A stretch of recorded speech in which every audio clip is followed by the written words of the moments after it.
لہذا میں سمجھتا ہوں کہ لاجیکلی بھی، علمی طور پہ بھی، عقلاً بھی نقلاً بھی، شیعہ اگر یہ کہتے ہیں کہ حضرت معاویہ جو ہے وہ نعوذ باللہ منافق تھے، تو یہ بالکل ردی کی ٹوکری میں پھینکنے والی بات ہے. یہ ایسا نہیں تھا. مسلمان تھے، آپ ڈھیلا مسلمان کہہ لیں، جو کچھ کہہ لیں، یہ چیز مقدمے میں بیٹھتی نہیں ہے کسی بھی اعتبار سے، ناٹ ایٹ آل. اور نہ اہل صفین. رہ گئے اہل جمل، وہ تو سرکار 24 کیرٹ سونا ہے. ہاں، حضرت طلحہ بھی جنگ چھوڑ گئے، انہیں تو مروان نے قتل کیا. حضرت زبیر بھی چھوڑ گئے. حاکم میں آیا ہے، مسند احمد میں حضرت علی نے کہا ہے صفیہ کے بیٹے کے قاتل کو، ابن جرموز کو جہنم کی بشارت دے دو. میں نے حضور سے سنا تھا کہ ہر کے حواری ہوتے ہیں اور میرا حواری زبیر ہے. صحیح بخاری میں حدیث ہے، عبداللہ ابن زبیر کہتے ہیں میں چھوٹی عمر کا تھا تو میرے باپ کے دونوں شانوں کے درمیان ایک زخم تھا جسے میں کھیلا کرتا تھا، جو رسول اللہ کی دفاع میں بدر میں ان کو آیا تھا. پوری زندگی وہاں گوشت وہ بھرا نہیں ہے، اور عرب کے شیر تھے. زبیر کی تلوار تو شیعہ بھی مانتے ہیں. مختار سقفی والی آپ دیکھیں ذرا فلم، اس میں انہوں نے حضرت زبیر کی تلوار کو انہوں نے باقاعدہ پریزنٹ کیا ہے. ان کے بیٹے جب وہ شہید ہوتے ہیں، مختار سقفی جاتا ہے. میں تو حضرت ابو طالب کے بارے میں کوئی نیگیٹو جملہ بولنے کے لیے تیار نہیں ہوں، تو حضرت زبیر کے بارے میں، یعنی میرے نبی کے اوپر جس نے بھی احسان کیا دنیاوی طور پہ، ہم تو ان کے بارے میں کوئی بات کرنے کے لیے تیار نہیں. یرموک کے اندر آپ صحیح بخاری میں آتا ہے حضرت زبیر اکیلے گھوڑے کو ایڑی لگا کے تو رومنس کی صف میں چلے جاتے تھے. یار دیکھو کدھر سے قربانیاں شروع ہوئی ہیں. یار پوری زندگی قربانیوں سے عبارت. کدھر احد اور بدر میں حضور کا دفاع، اور حضور کی وفات کے بعد بھی جنگوں میں اتنی بڑی لائف سٹیک کے اوپر کہ اکیلا ایک بندہ رومن امپائر کی جو ہے وہ صفوں کو چیرتے ہوئے آگے چلا جاتا ہے. تو اب آپ ان کے ایمان کا فیصلہ کریں گے یہاں بیٹھ کے. تو میں تو حضرت علی کے ساتھ ہوں، اور جو حضرت علی کا قول ہے فضائل صحابہ میں، مصنف ابن ابی شیبہ میں، کہ میں اللہ سے امید کرتا ہوں کہ میرے عثمان اور طلحہ اور زبیر کے بارے میں کہ ہم جنت میں آمنے سامنے بیٹھے ہوں گے تختوں پہ ٹیک لگائے ہوئے. اللہ تعالیٰ ہمارے دلوں سے وہ قدورت نکال دے گا جو کوئی اگر اختلاف آ گیا. تو میں تو نہیں مانتا کہ حضرت زبیر اور طلحہ کے بارے میں، اور اما عائشہ کی تو کوئی بات ہی نہ کرے جی. وہ تو مولا علی نے ممم نبی بکر کے ساتھ ان کو روانہ کیا ہے. ٹھیک ہے، پوری زندگی وہ روتی رہی ہیں، ان کا دوپٹہ تار ہو جاتا تھا.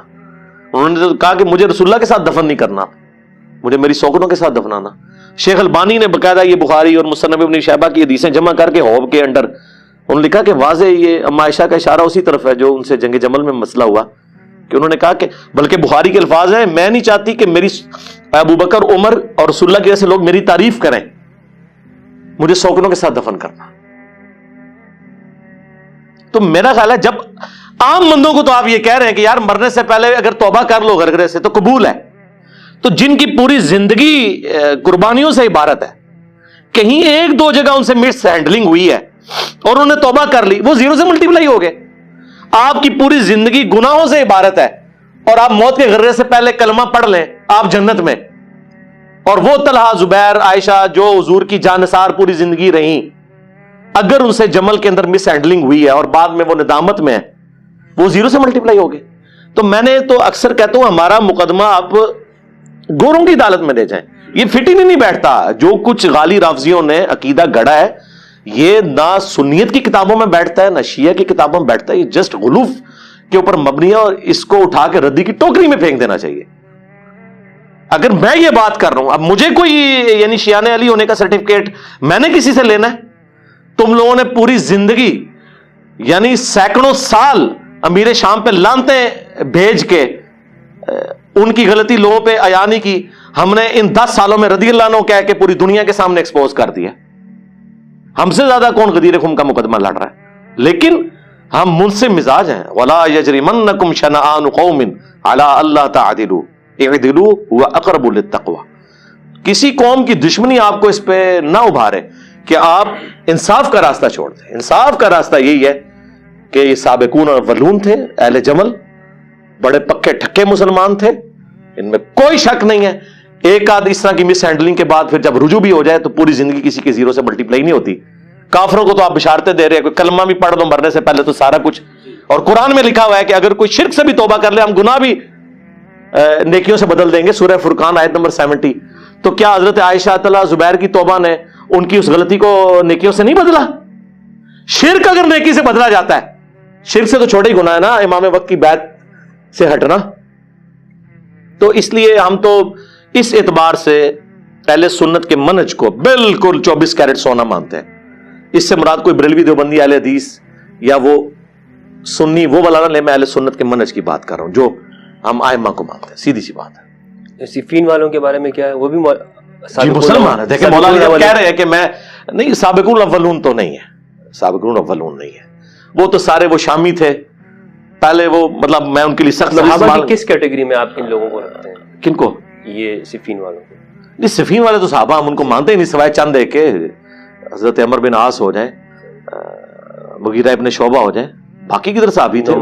باقی تو سارے وہی تھے وہ جس طرح دماغ بند کیے ہوئے تھے رومنز نے ان کے, اور وہ حضرت عثمان کا خون آلود کرتا وہاں پہ جا کے لٹکا دیا وہ نعمان ابن بشیر نے رضی اللہ تعالیٰ عنہ. ہم تو احترام سے ہی نام لیں گے.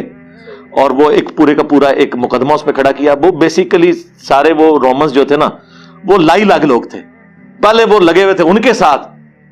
حضرت معاویہ ایک گڈ ایڈمنسٹریٹر تو تھے, انہیں پتا تھا کہ ان کی بات کس طریقے سے ماری جا سکتی ہے. تو وہ ادھر جامعہ دمشق میں وہ کرتا خون آلود لٹکا دیا اور کہا جی ہم نے قصاص عثمان لینا. یہ تو ان لوگوں نے تو آخری درجے تک کوشش کی ہے قتل عمار کو بھی چھپانے کی, کیونکہ وہ تو سارا پول کھل گیا تھا وہاں پہ. تو وہ اس لیے, اور پھر دوسرا وہ حجاز سے بہت دور علاقہ تھا نا, وہ لوگ ان تک پیور دین پہنچے ہی نہیں ہوا تھا. وہ کلمہ گو مسلمان تھے نا. دین کی جو ایسن تھی یا مدینے میں تھی یا اس کے بعد تھی تو عراق میں جہاں حضرت علی شفٹ ہو گئے تھے. وہاں تو اتنے جگہ صحابہ تو ہے ہی نہیں تھے نا. ابو درداء گئے, لیکن ابو درداء بھی آپ دیکھ لیں ان کے ساتھ بھی کیا ہوئی ہے, ان کا بھی تو پوری زندگی کوئی پیچ اپ تو نہیں بنا حضرت معاویہ کے ساتھ.